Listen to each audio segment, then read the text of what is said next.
मेरा नाम काजल है और मैं जम्मू कश्मीर से ताल्लुक़ रखती हूँ। और थिएटर, चाहे इसे रंगमंच कहते हैं या फिर दूरदर्शन या फिर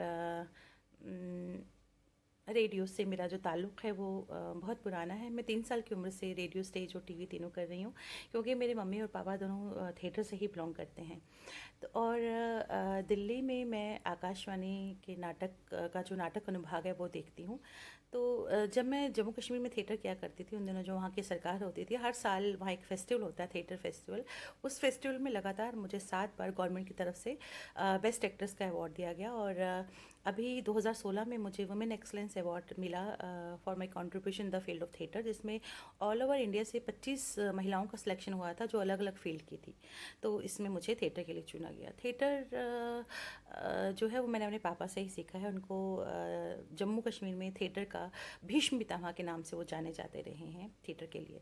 तो जो थिएटर है ये मेरे लिए एक मेडिटेशन है, एक ऐसी चीज़ जो मुझे बहुत पीस देती है। तो रंगमंच की हम बात करते हैं तो रंगमंच 2 लफ्ज़ों से मिलकर बना है, रंग और मंच। रंग मतलब वो कलर, वो सारे रंग जो हम थिएटर में इस्तेमाल करते हैं, चाहे वो मेकअप के तौर पर हो या कॉस्ट्यूम्स हो या हमारा सेट हो, ये सारी चीज़ें रंग भरती हैं स्टेज पर। और जो मंच है वो जगह जो ऑडियंस की सहूलियत के लिए उनसे थोड़ी सी ऊंची होती है, जिसका बेस ऊंचा होता है, जहाँ पे एक आर्टिस्ट परफॉर्म करता है। तो उसे नाट्यशाला, रंगशाला या प्रेक्षागृह भी कहा जाता है। तो थिएटर वर्सेस ड्रामा, ये क्या है? इसके बारे में अगर हम बात करें तो जो थिएटर है ये एक कंस्ट्रक्टेड एरिया हो सकता है, कोई बिल्डिंग हो सकती है, एक ऐसी जगह जहाँ एक्सपर्ट काम करते हैं। लेकिन ये ड्रामा नहीं है। जो ड्रामा है वो फोकस करता है उन एक्टिविटीज़ को जो एक आर्टिस्ट परफॉर्म करता है थिएटर में। एक ऐसी जगह जहाँ थिएटर, जैसे मैंने पहले कहा कि थिएटर एक ऐसी जगह जहाँ परफॉर्म किया जाता है, वो एक बिल्डिंग होती है जहाँ पे एक्सपर्ट अपना काम करता है। वो एक्सपर्ट एक आर्टिस्ट भी हो सकता है। तो थिएटर को ऑक्यूपेशन के तौर पर लेते हैं लोग। अगर जैसे हम किसी से कहें कि आप क्या करते हैं, तो वो ये नहीं कहेंगे हम ड्रामा करते हैं। उनका जो पेशा है, प्रोफेशन है, वो थिएटर है, तो वो कहेंगे हम थिएटर करते हैं। वो ये नहीं कहेंगे हम ड्रामा करते हैं।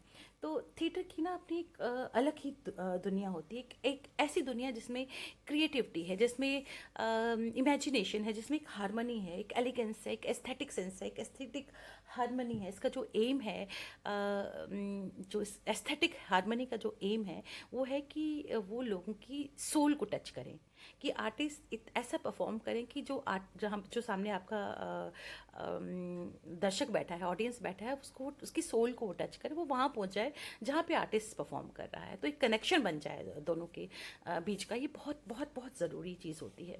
वो इमोशंस को एक इंटेलेक्ट और एक इंटेलिजेंस के साथ इंटीग्रेट करना, जो भी आपकी इमोशंस हैं उनको बड़े इंटेलिजेंटली एक इंटीग्रेट करना और लोगों तक अपने उस इमोशंस को पहुंचाना, ये थिएटर का, तभी ये थिएटर, जो थिएटर करने वाला है आर्टिस्ट है, वो सफल हो पाएगा। अ, जो बाकी आर्ट फॉर्म्स हैं, चाहे वो पोइट्री है, चाहे वो स्कल्पचर है, चाहे वो पेंटिंग है, इसमें जो आर्टिस्ट है वो एक्सप्रेस करता है अपने आप को, बोल कर एक्सप्रेस करता है। लेकिन थिएटर में क्या होता है, थिएटर में अगर आर्टिस्ट एक करेक्टर कर रहा है तो उसे खुद को उस करेक्टर में ढालना होगा। वो जस्ट जस्ट लाइक दैट ऐसे नहीं एक्सप्रेस कर सकता है जैसे हम पोइट्री बोल के पढ़ रहे हैं या हम अपना पेंटिंग दिखा रहे हैं। He has to express himself, जैसे उसको उस किरदार में खोना पड़ेगा। जैसे अगर मैं कोई करेक्टर करती हूँ तो मैं उस करेक्टर को करने के लिए, मेरा नाम काजल है, मैं काजल नहीं रहूँगी। मैं मुझे उस करेक्टर के अंदर जाना पड़ेगा। वो, जैसे मैंने अभी एक रिसेंटली एक प्ले किया था, वनी दफन। वो प्ले बेस था जो कस्टम्स अफ़गानिस्तान और पाकिस्तान के बीच एक जगह है, वहाँ वहाँ का एक गांव है, कबीला है, उनका एक कस्टम है, उसका, उसको वनी कहते हैं। तो उस कस्टम पे बेस्ड वो प्ले था जिसमें मैंने एक ऐसी औरत का किरदार किया था जो अपने वैल्यूज़ के लिए अपने बेटे को मार देती है, अपने बेटे को का खून कर देती है। तो मैं काजल हूँ। तो मुझे उस करेक्टर में जाने के लिए उस करेक्टर की को जीना पड़ेगा। तो मैंने उस करेक्टर को जिया। मैं उस करेक्टर को करते हुए काजल नहीं रही, मैं उस करेक्टर में चली गई।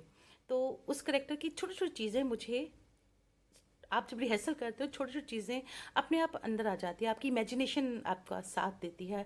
आप बहुत सारी चीज़ें ऑब्जर्व करते हो, तभी आप उस एक करेक्टर में जा सकते हो।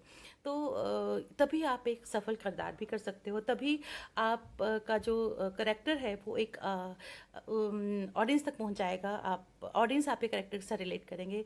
अगर आप स्टेज पे भी आप उस किरदार में नहीं हैं तो आपकी जो एक्टिंग है कभी भी रियल एक्टिंग नहीं मानी जाएगी, वो फेक एक्टिंग कही जाएगी, और वो फेक एक्टिंग आप एक ऑडियंस को टच नहीं कर पाएगी। तो एक और परफॉर्मेंस की अगर हम बात करते हैं, या हम कम्युनिकेशन की बात करते हैं अगर, तो जब दो लोग आपस में बात कर रहे होते हैं तो वो कम्युनिकेशन है। लेकिन जब दो किरदार आपस में बात करते हैं तो वो परफॉर्मेंस है, वो कम्युनिकेशन नहीं है।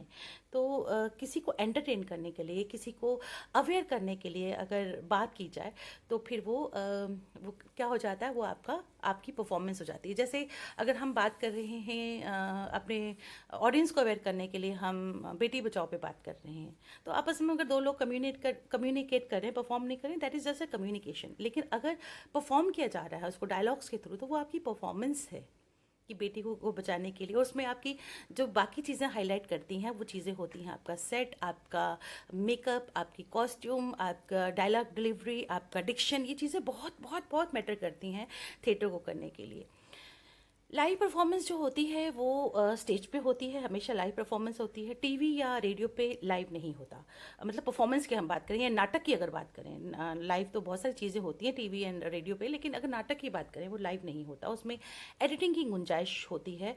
लेकिन जो स्टेज है उस पर वन टाइम आपको अपना 100% देना होता है। और लाइव परफॉर्मेंस में क्या होता है, ऑडियंस और परफॉर्मर के बीच में एक एक ना रिश्ता सा डेवलप हो जाता है।